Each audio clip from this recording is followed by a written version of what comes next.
আলহামদুলিল্লাহ, অবশেষে প্রকাশিত হচ্ছে নার্সিং ভর্তি পরীক্ষার 2025-26 শিক্ষাবর্ষের ভর্তি পরীক্ষার ফলাফল আগামীকাল।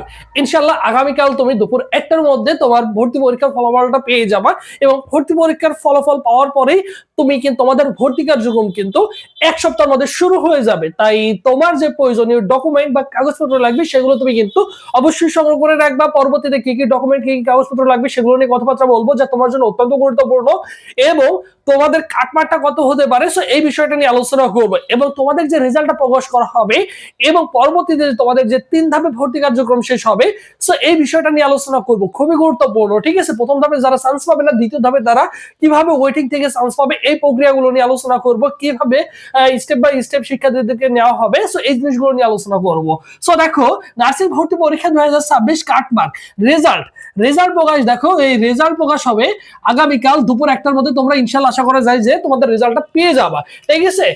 বিগত বছরেও কিন্তু তোমাদের 16 মে ভর্তি পরীক্ষা হয়, 19 মে কিন্তু ভর্তি পরীক্ষার রেজাল্টটা দিয়ে দেয়, মাত্র 3 দিনের মধ্যে রেজাল্টটা দিয়ে দেয়। আগামীকাল ইনশাআল্লাহ আশা করা যায় তোমাদের রেজাল্টটা পেয়ে যাবা। এরপরে দেখো, মাইগ্রেশন হবে 3 থেকে 5 ধাপের মধ্যে। তোমাদের মাইগ্রেশনটা হবে 3 থেকে 5 ধাপে। প্রথম ধাপে যারা শিক্ষার্থী পাবে তাদেরকে ভর্তি হওয়ার জন্য ডাকা হবে এবং যারা ভর্তি হবে না, যতগুলো আসন ফাঁকা থাকবে, দ্বিতীয় ধাপ, তৃতীয় ধাপ, চতুর্থ ধাপ, এভাবে কিন্তু তোমাদের দেখা হবে এবং কতজন শিক্ষার্থী ভর্তি পরীক্ষায় সুযোগ পাচ্ছে, কারা পরবর্তী ধাপে চান্স পাচ্ছে, সো এগুলোর পিডিএফ সহ যাবতীয় তথ্য পেতে অবশ্যই ভাইদের ইউটিউব চ্যানেল সাবস্ক্রাইব করে রাখবা, যাতে কোনো কিছু মিস্টেক না হয় বিগত বছরের মতো, ঠিক আছে? অবশ্যই সাবস্ক্রাইব করে রাখবা এবং এই ভিডিওর কমেন্ট বক্সে দেখবে যে আমাদের টেলিগ্রাম চ্যানেলের লিংক দেওয়া থাকবে।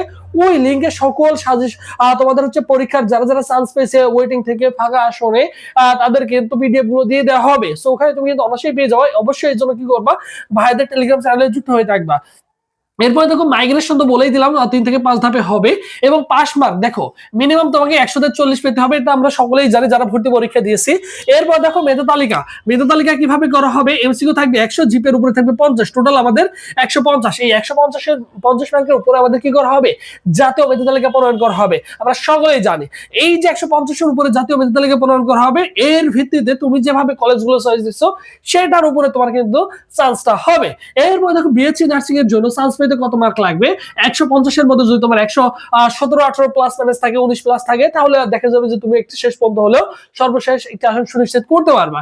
এরপর দেখো, ডিপ্লোমা নার্সিং 150 এর মধ্যে 114 প্লাস মাইনাস যদি থাকে, মোটামুটি আশা করতে পারো যে তুমি একটি আসন সুনিশ্চিত করতে পারবা, ঠিক আছে? যেহেতু এখানে আসন সংখ্যা এবছর বৃদ্ধি করা হয়েছে, অনেক আসন সংখ্যা রয়েছে, সো হতাশ হওয়ার কোনো কিছু নেই। ইনশাআল্লাহ একটি আসন সুনিশ্চিত করতে পারবা।